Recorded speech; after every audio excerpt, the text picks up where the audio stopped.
Hey guys, my name is Vanessa. I'm the director of FABAtv. A lot of you have seen me on FABAtv. I do model a lot. When you call, I normally help a lot of people with product knowledge, and I help on the phones.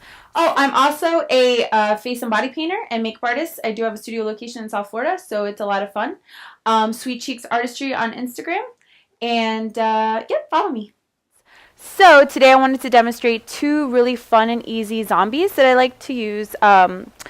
The alcohol-based paints and the water-based paints. Alright, so here we have the lovely Ashley, who also works at Silly Farm. So for this zombie design, I'm going to start off with the water-based paints. You can use Global, you can use Fab. I like to use the cream-based paints, the creamier ones, because they're easy to blend. For the zombies, I really like to use skin tone. So I use maybe max like 5 colors. So I'm going to get started with the base on Ashley. Alright, so first I'm going to start off with the base. I like to use a skin tone, which is Ivory. I believe this one's from Wolf. I know Global also has the same color in their brand. And I like to start off with what I call a mask. Now, this is a really fun zombie. It's not something you want to use on film. This is something you want to use for festivals, or you know, if a kid wants to be a zombie for Halloween, or you have a private client and you just want to do something a little different. So I'll start off with, turn your head just a little bit. So I'll use this color as highlights.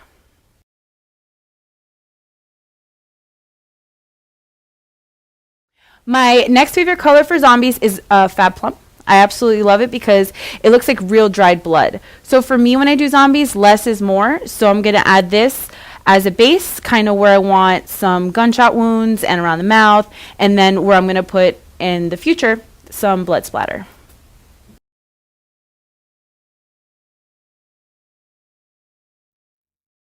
Another tool I really like to use is the stipple sponge.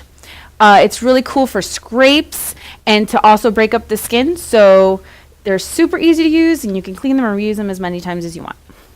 So I'm going to go ahead and use the Fab Plum again and give her a couple more scrapes.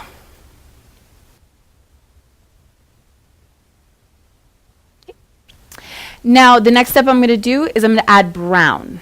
I'm going to add some brown around her eyes and right here to kind of sink in the face a little bit and just have fun. When I do the eyes, I like to not do circles, but give her a mean face. So I'll start here and go up, down, and go in the socket of her eye and back around, kind of like that. I really like to use the dry brush technique as well. So I'll go in with a dry brush and drag it.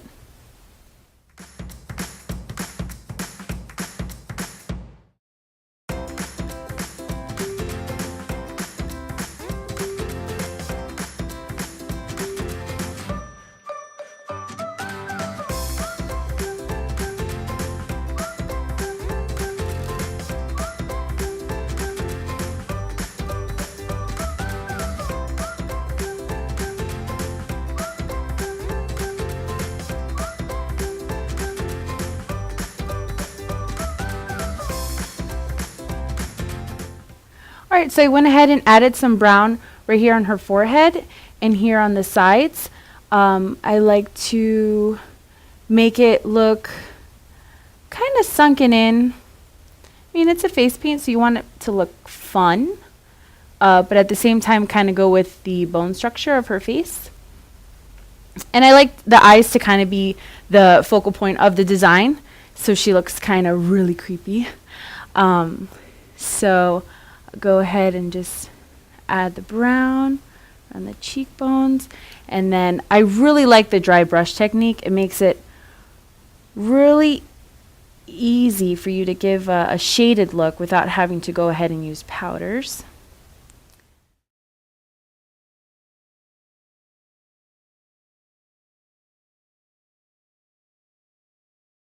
And then I see that it needs to be a little different, so I'll go ahead and break up a little bit more of the skin down here, so it kind of all. So what I like to do is start with the top, any top, and kind of water down the paint just enough till you get a really nice splatter. So if you're like me, you have a lot of brushes, and if you happen to have a wisp, you don't know what to use it for, You can use it for a lot of things. It's really good for hair. That's what I bought it for. And then one day I was like, I needed a really good splatter brush. So I really like this one because it kind of gives you just the perfect amount. So I like to water down some paint. Normally, I like to use for dry blood plum or even a little bit of red for regular blood. And right now I'm going to put a little bit of mustard to kind of break it up a little bit. All right, so I'll just start by flicking. So by flicking, you're creating a breakage in the skin and you're making it look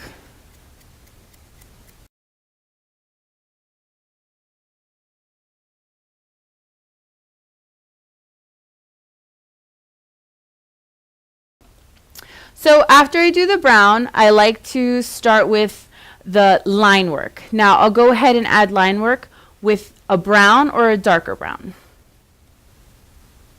I'm going to start off with eyebrows. Okay.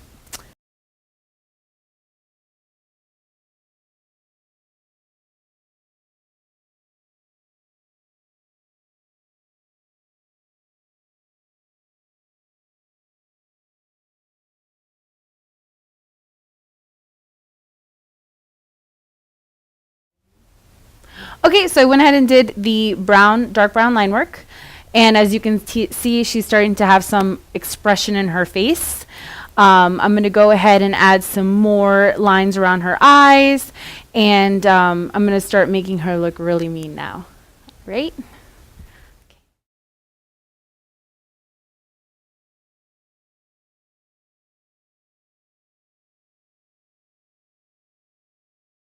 So there's a couple quick lines around her face, on her eyes.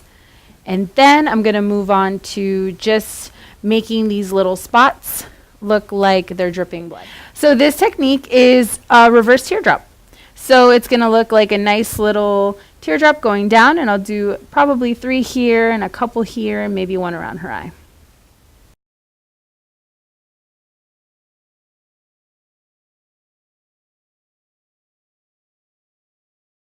So I went ahead and added a couple drops, so those look kind of cool.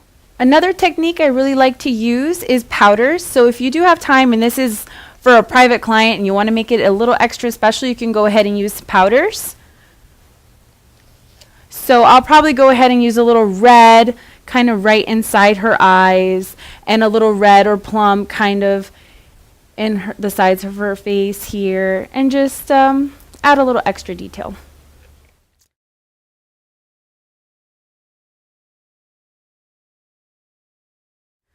So you can go ahead and leave the design as is, or you can go ahead and add a little extra. So this step is really simple, and like I said, this detail people absolutely love. So you want to make sure the mouth is dry, which it looks pretty good to me. Use a small filbert brush, depending how big the teeth, how big you want the teeth. Normally, for me, smaller teeth look scarier. So I'll go ahead and load it up with, I have wolf white. And this is going to be the easiest way that I've ever done teeth. So you're just going to take the brush upside down and you're going to press. All right? So you're going to press.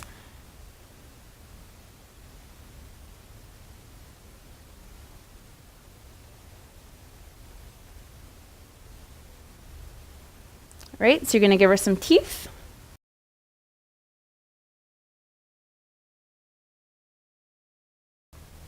Right? So that's the full mouth of teeth. And I think that's pretty much it. But yeah, this is just a really simple go-to zombie, and I hope you really enjoyed this video. I'm also going to do another one on a alcohol-based zombie. Oh, and remember, you can always call me at Silly Farm at any time. My email is vanessa@fabatv.com or vanessa@sillyfarm.com. If you have any questions about this design, about any design, even if you're a FABAtv subscriber and you want to know some zombie videos or any videos in general, just give me a call, and we're here to help. All right.